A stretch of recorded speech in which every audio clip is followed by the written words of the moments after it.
Look at this yard. He should not be living alone anymore. He just came back from dialysis with a hospital bracelet on. Then someone should take the house before it rots with him. I sold my mower so I could afford one more ride to treatment. That is not my problem. No. But this porch is where my wife waited for me every time I came home. Sometimes the grass gets tall because someone has stopped caring. But sometimes it gets tall because staying alive already takes everything they have left.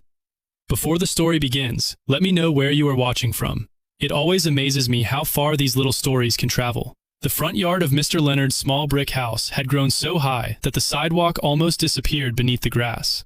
Weeds leaned over the driveway, dry leaves gathered around the porch steps, and an old broken push mower sat halfway out of the garage like someone had tried to use it and failed. To his angry neighbor, Mr. Warren, that yard was proof that Leonard had become a burden to the whole street. Warren was 58, loud, impatient, and the kind of man who shouted before he ever asked a question. For weeks he had stood on his own perfect lawn recording Leonard's house on his phone, complaining that the grass was attracting bugs, ruining property values, and making the neighborhood look abandoned. What Warren never recorded was Leonard leaving before sunrise 3 times a week, wearing the same faded jacket, moving slowly toward a medical transport van with a hospital bracelet still on his wrist. Leonard was 61 years old and had kidney failure.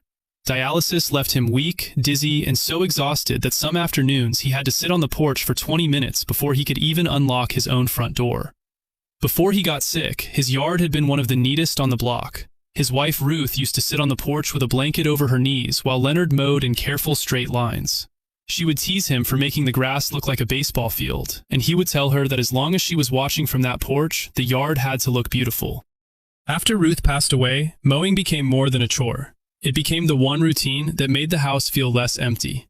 But hospital bills grew. The rides to treatment cost money. The medicine cost money. Then the mower broke. The repair shop told Leonard it would cost more than he could spare, so he brought it home and promised himself he would fix it somehow. For 2 weeks he tried. He pulled the cord until his arms shook. He cleaned the blade with trembling hands. He pushed the mower into the yard, then had to sit down because his legs felt too weak to hold him. The grass kept growing. Warren kept filming. Then one afternoon, Warren marched across the street with his phone already recording. Leonard was standing beside the broken mower with one hand on the handle and one hand pressed against his side, trying to breathe through the dizziness.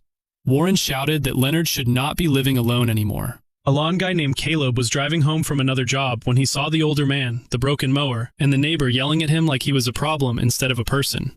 Caleb pulled over immediately. Warren pointed at Leonard's yard and said someone needed to take the house before it rotted with him.